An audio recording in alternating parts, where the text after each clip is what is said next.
All right, so tell us, man, what the fuck is going on in the world of Sasquatch? So much. So much is going on. Well, Jim Beam, for sure. Hell yeah. We're writing a new record right now. Another one. Yep, we're sitting here in LA and giving this whole writing thing a go, and we've got like 9 songs that are coming into completion now, and then hope to record soon. Holy shit, man. Well, we're sitting here fucking jamming this. I thought it was a new record, or it's new to us anyway, but fucking, yeah, man, you guys already have another one, man. That's cool. It's what all the cool kids are doing now. They're just, they put one out post-COVID, and then you put another one out, boom, right behind. Right? Fucking just overload the fuck out of us, man. Hell yeah, dude. We'll keep it coming, man, because I got to tell you, dude, this record is fucking insane, man. I love it, man. Like, everything about it, dude. You guys have some serious good songs, man. Like, Thanks, man. Really good. Like, I mean, you've got the fuzz, you got the doom, you got the thing in there, man, but like you have songs, like these are real fucking songs that you can remember, you know, like they stick in your head and they're catchy, man, and that's really, really cool, man. I love it. That's the goal. That's what we're looking to do, man, you know? Sing-alongs in a way, you know? Fuck yeah, man. So you guys got a big you got a big show coming up soon, man, that I'm proud to be one of the sponsors on it, on the flyer, man. Can you tell us about that? I think that we were supposed to do it in 2019, right? Yeah. Or 2020. Yeah. 2020. And then so it's like this long time coming. So it's like we're psyched, you know, because it's finally actually going down, and we were anticipated it for so long. So we can't wait, man. You know. Hell yeah. Well, so tell people. Let's tell people about a little bit of brief history on the band. Like, how long have you guys been doing this?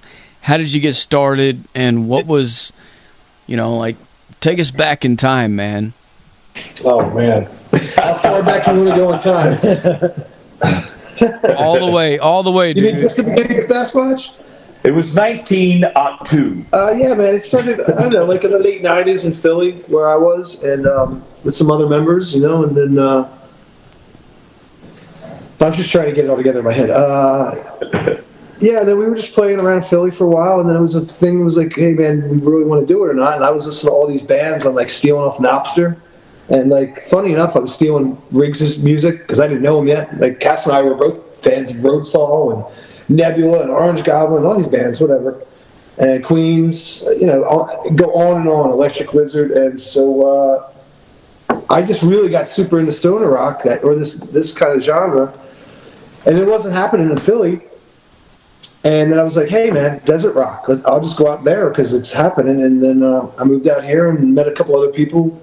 Rick, our original drummer, and also way back Tom was our way back drummer, and then Clay. And then, Cass eventually got in the band, and, on the races we've been since this lineup, current lineup has really been, the most insanely touring version of this band ever, which is what I've always wanted to do, Initially, that was a dream, tour. So, yeah, and then here we are, 2023. Hell yeah, man.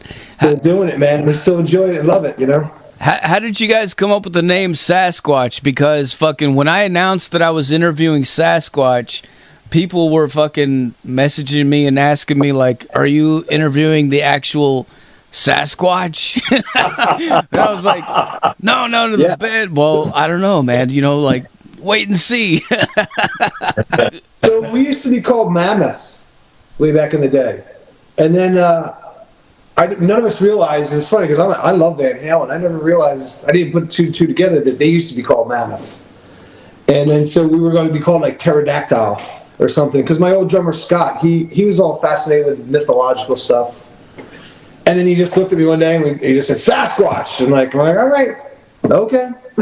It was just a cool name, so we just ran with it. We've been Sasquatch ever since. So it does make sense the way the music is, though, big and fuzzy, and So all warm inside. Yeah, it's all it does make a lot of sense the way just the way the band comes across. But maybe actually right now you're not even sure. You might be interviewing the actual Sasquatch. You never know. Well, I got to tell you guys something, man, and it's kind of funny. It's kind of embarrassing actually to me because recently my buddy John Asher fucking reached out to me and was asking me if we wanted to still sponsor the festival, and I was like, yes, of course. We're going through that thing, and I was sending him the logo, and then he was asking me if I wanted to interview any of the bands on the bill, and I was like, yeah, of course. And I was looking at it, and I'm like, Sasquatch. So the first thing I did was I looked around online to find you guys, just because I thought the name was cool, and I went to Bandcamp, and I was gonna buy the fucking album so that I could fucking have it to listen to and everything, and then I was like, it said that I already owned it, like, you own this. It said, and I was like, when the fuck did I do that, man? I don't even remember. It must have been one of those good nights, man. But when I sat down and listened to it, I was like, holy shit, this is fucking badass. Like, what the fuck? Yeah, I've been listening to it ever since, man, like, on repeat. Thanks, man. Dig That's that. awesome. Dig it. Hell yeah, man. Hell yeah. The power of Bandcamp, dude. I tell people all the time, man, put your shit on Bandcamp because it will get found there, like, it's a no-brainer, man. It will. Hell yeah. It's the best way to support bands too, like the most direct way with the band seeing most of the returns. Yeah. It really is, man. And I talk to a lot of bands, and I think the reason why some bands don't have it on there is because they go through the DistroKid thing, which is cool in itself, but like that only puts you on iTunes and Spotify and all that other shit. But Bandcamp itself is like something. It's in its own thing. Like, you have to do that independently, and so I think there's a lot of people out there that are definitely missing out because they're not going that route, that extra step. But it's definitely important, man. Yeah, it's crazy not to do it. You got to be crazy not to do it. Absolutely. Yeah. Speaking of crazy, what's one of the craziest things that you guys have seen so far at a show, one of your own shows or somebody else's show? Something that sticks out in your mind, man. I got this one. There's so many, though. I can tell you. We were playing in Australia, in a small surf town, right? We got we have no idea who would even know who we are. No, this was the small town out, like, in between all of them. All right, and from the very first note that we played, the place erupted into a massive pit, right?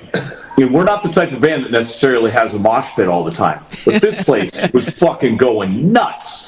And this guy runs up to Keith. First of all, one guy knocks Keith's microphone stand right over. And then Keith's looking at me going, what the fuck is going on? And then this guy looks at Keith with a giant mug of beer with a handle on it. Oh, yeah. And he downs the beer in one sip, right? And then he pukes the beer back up into the glass. God damn. And then he downed the beer again. Oh, no. I forgot about that one.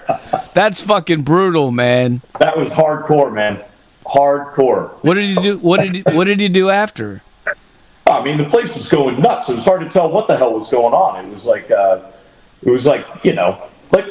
I said, people aren't stage diving and fucking, doing the circle in front of us, No, it happens once in a while, but it's kind of it's not an awful thing that happens often. So they went fucking bananas right at the beginning. They were awesome. I'd play there again in a minute. That sounds pretty cool, man. Like, what the fuck, dude? Anybody that can do that is, that's a true, what do you call him, man? Fucking berserker right there, man. Yeah, right. Yeah. 100%. All the way, man.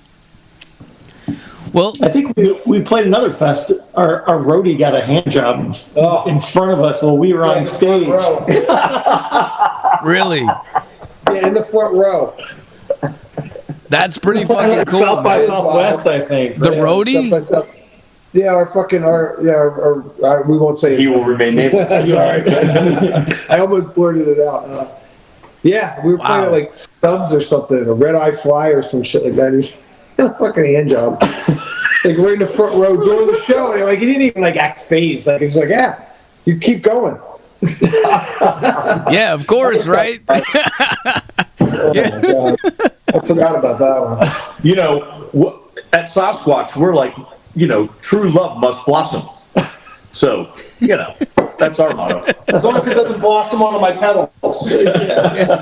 Long as he does his job, right? Fuck, man. That's pretty fucking cool, dude. Well, hell, man. For any roadies out there listening, man, fucking Sasquatch, dude. There you go. Hit these guys up, man. That might be a good gig. Oh, shit. Well, tell for all the gearheads out there, man, that are wondering, because I know there's a lot of them listening that like to hear this shit, man. Fucking, what kind of stuff were you guys using to get these tones on this record, man? Carvings, man, solid state. Carvings. The best. No, I'm kidding. It's Marshalls, Orange. Riggs has got all these great amps that aren't even. I mean, one's a green, but it isn't a green. It's like it's an orange, and it's just whatever. He's got these great amps. I just take my pick all the time, and mix and match, and it's just easy to get those tones. It's all available, It's just primarily the like JCM 800 and or like modded versions, hot versions of a JCM 800. Right. Yeah. And a big muff. And a big muff. Yeah, I was gonna ask, what about Always pedals, the big man? muff. You gotta have fuzz pedals in there somewhere. For sure. Actually, it's not a big muff though. It's not a big muff. It's a big muff with a little muff.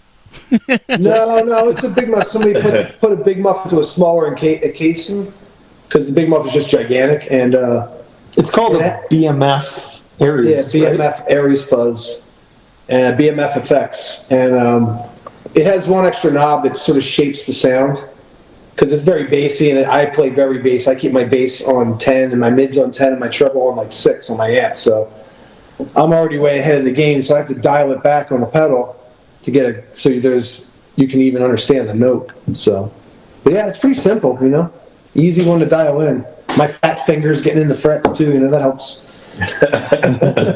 Hell yeah, man. Hell yeah. Fuzz pedals are fucking cool, dude. I will admit, man, like I recently just discovered how cool they actually are, because for a long time, I'm a guitar player myself, but I'm more of a metal guy, but like I always thought that fuzz pedals just added fuzz. Like in my mind, I thought it's just going to add some extra treble or some kind of fizzy sound, but when I started fucking around with them, man, no, that is not the case. Like it's a whole fucking, the whole bandwidth, like the low end, everything is fucking boosted. It's crazy. Yeah. Like it. I noticed it's weird because years ago I thought everybody just knocked their fuzz pedal on all the time. Like that's the way I've always been, even since high school. My distortion pedal is always on ahead of my amp. Like I never played straight amp sounds because I could never get enough. So it's kind of funny. I found out so many people play straight, and then they hit the fuzz pedal for just boosts. So I'm like, I got the boost on 100% of the time. Hell yeah. The whole thing's a boost. So I don't know. I just sometimes I do things unorthodox. I don't even understand. That I don't do it on purpose. I don't know any better. But yeah, I always thought people just, like I used to play metal all the time. I used to think that like the tube screamer was on all the time, and I realized that was just for needs and stuff like that. So. Yeah. That's what I was always doing, like just using a boost or something, like a tube screamer or something like that. But yeah, man, I just like the sound. It hides my mistakes too. Very well, Hell yeah. Well, I mean, it definitely adds another dimension to it, and when listening to your record, you can definitely hear there's a lot of stuff going on, but at the same time, there's a lot of clarity to it too. Like it's not overblown. Like it's still very much to where you can hear everything, every little detail in it.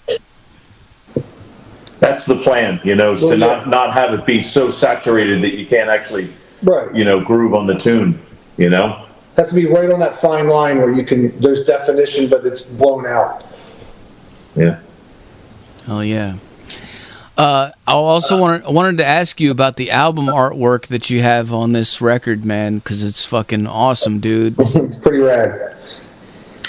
Yeah, it's this artist that's out of Thailand. I had seen his stuff, I think, on Instagram.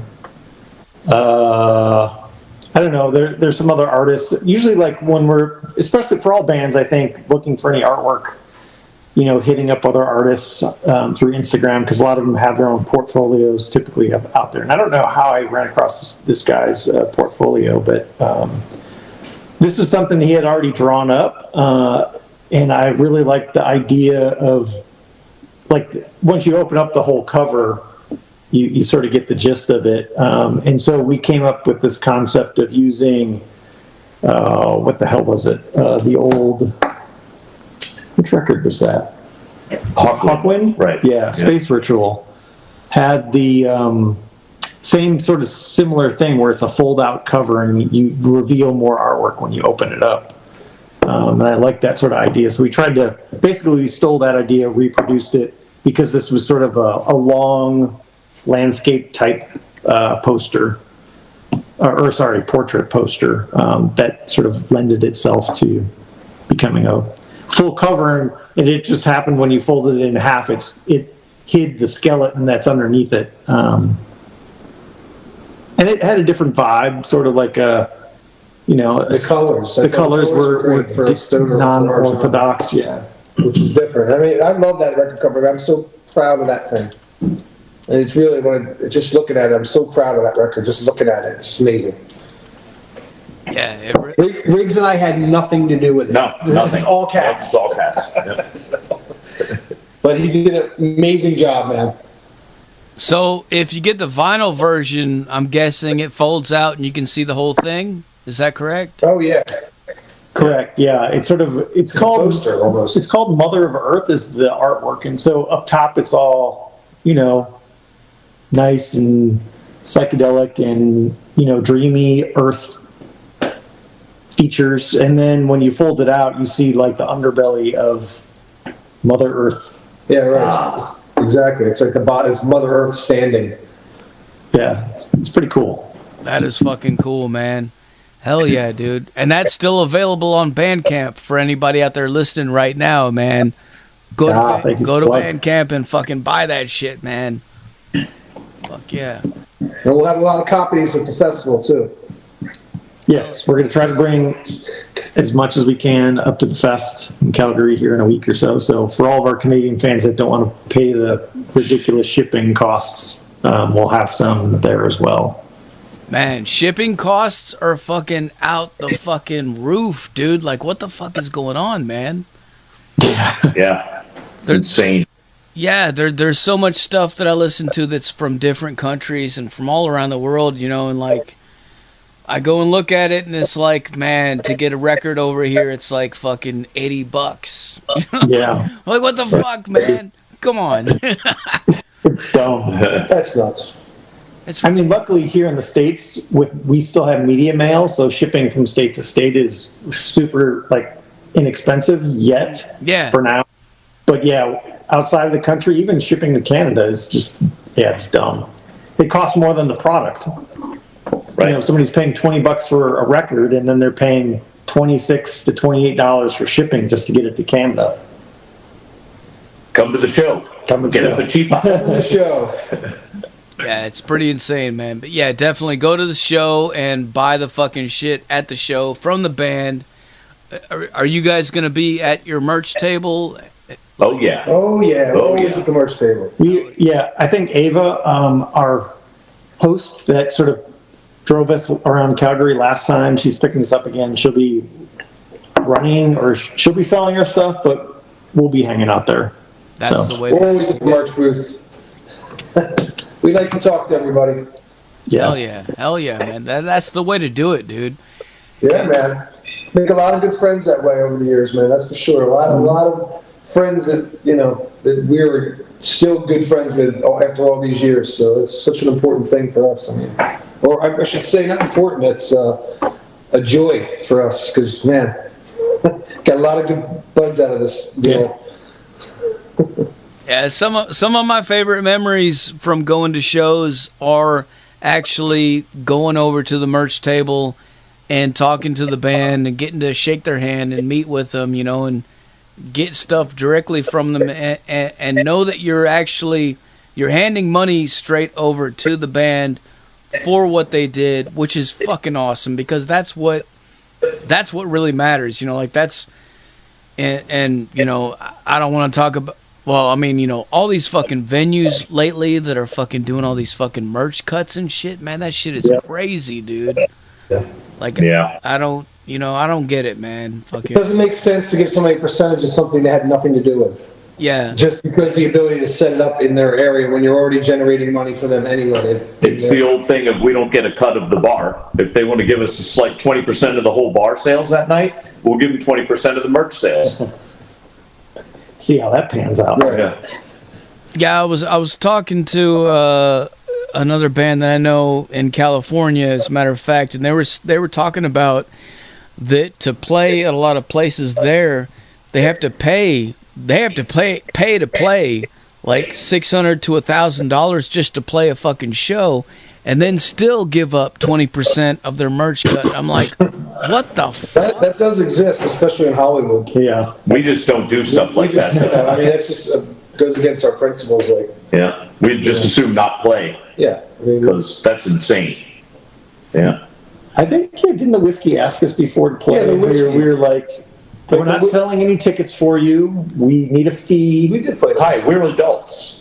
We don't go. Yeah, the Whiskey or Go-Go in West Hollywood, you have to. It's always paid to play there.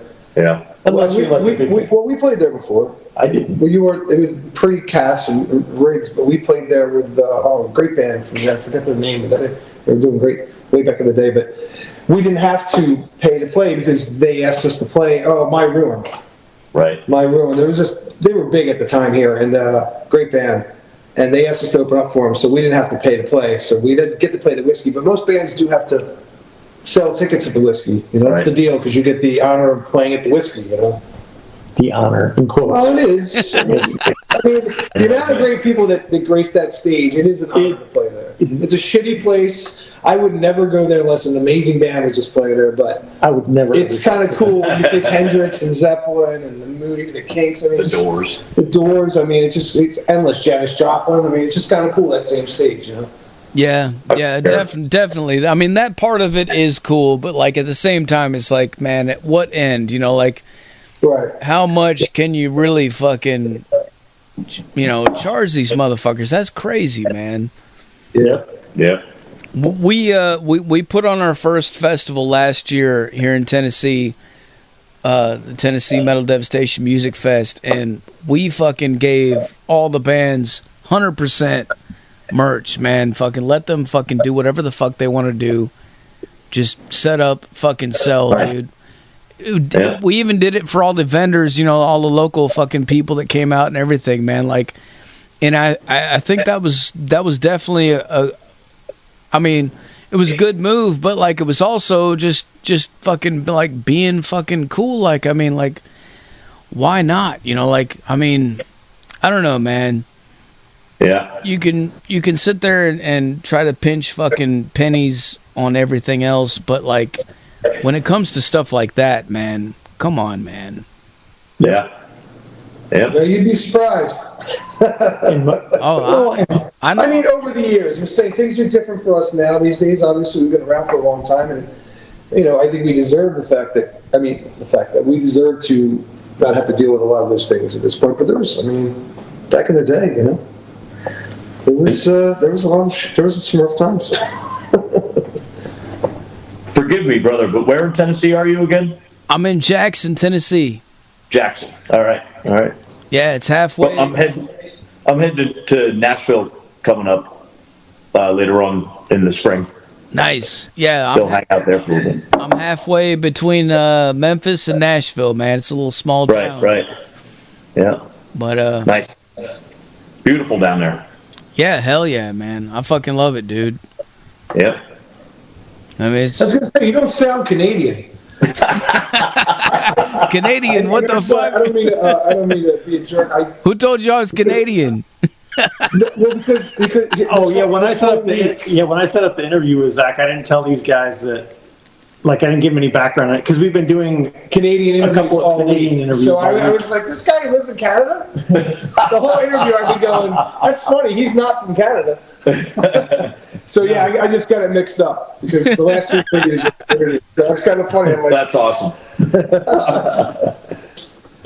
Yeah, no, I'm not from Canada, but you know what? We do have a lot of fucking listeners up there in Canada, man, and we love them, dude. Fucking, there's a lot of metalheads. There's a lot of crazy motherfucking supporters up there in Canada, man. They're definitely an integral part of the whole thing, man, for sure.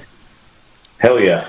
We love Canada. We love playing there. We love fucking going there. And, like, we get treated well. The people are fucking incredibly cool. I mean, yeah. We're honored to be able to go there and play, man.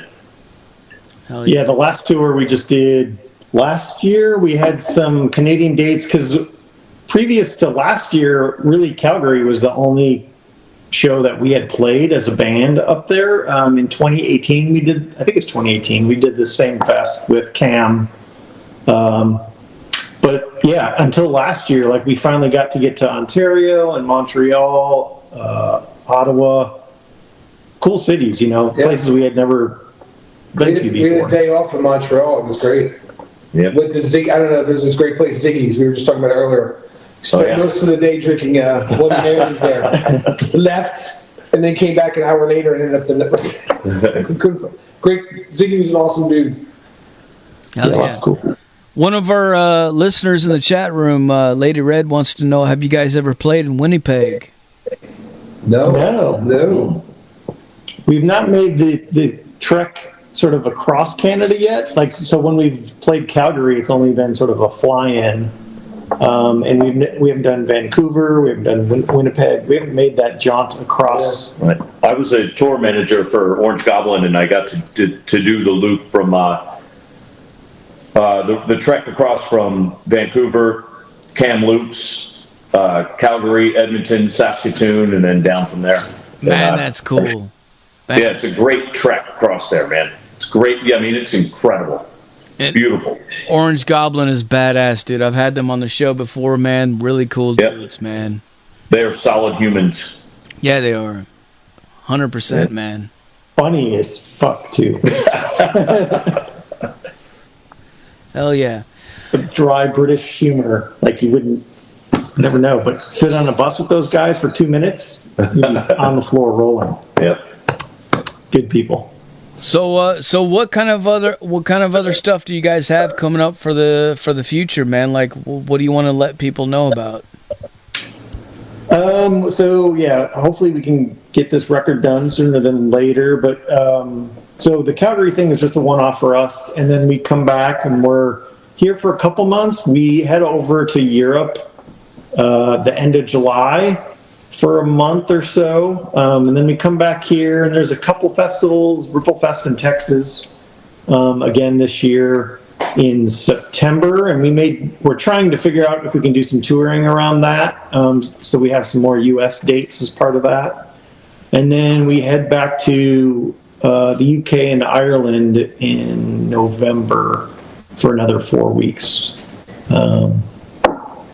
Plan to also re-release the entire back catalog on vinyl now that vinyl presses are finally caught up with things and we can get it in an ample amount of time. So hopefully we'll have all the records out on sale when we get back on the road.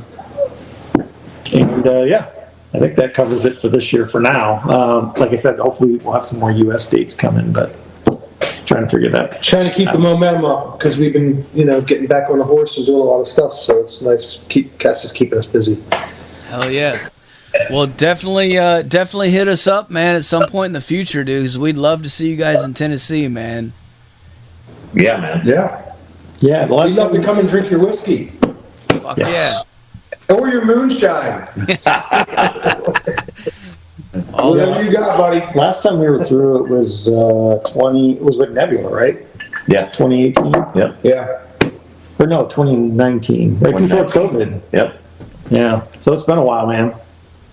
Hell yeah, dude. Need to make it happen, man. I know. Hell yeah. All right, well, I'm about out of questions for you guys. Is there anything else you want to let the people know? Come on out and enjoy the rock, man. Yeah, I mean, we're going to have a great time at this Electric Highway Festival. Electric Highway. Yeah. Sorry, I thought I mispronounced it. No. So we're going to have a great time, man. Maybe playing some actually new, brand new stuff from a record that we're working on right now. So if you want to hear new Sasquatch, that's the place to get it. Actually, to be like exclusive. Right. So definitely going to debut some songs. Fuck yeah. And thank you, man. Yeah, thanks, Yeah, man. and thanks for having Zach. us. Zach, Hey, we man. appreciate it. Thank you guys for taking the time to talk to us, dude. Of course. Before I let you go, can I get you to make us a station tag real quick? Sure. All right, whenever you're ready, say something like, "This is Sasquatch, and you're listening to Metal Devastation Radio." All right. This is Sasquatch, and you're listening to Metal Devastation Radio, motherfuckers. Fuck yeah, man. That's what I'm talking about. Hell yeah. All right, man. Well, thanks a lot for taking the time to talk to us, dude. And I really appreciate it. And what we're going to do now is we're going to blast some more Sasquatch for these motherfuckers so they can go crazy, all right? Right on. Cheers, brother. Thanks, man. See you, bud. All right, man. We'll talk to you later. Take care. Cheers. Cheers. There you have it, folks. Sasquatch live on the Zach Moonshine Show with Metal Devastation motherfucking radio. Like I said earlier, man, put your speakers every fucking where and make your neighbors fucking hate you, man. If you don't see U-Haul trucks everywhere tomorrow, seriously, like, what the fuck are you doing, man? Crank it the fuck up loud as a fuck.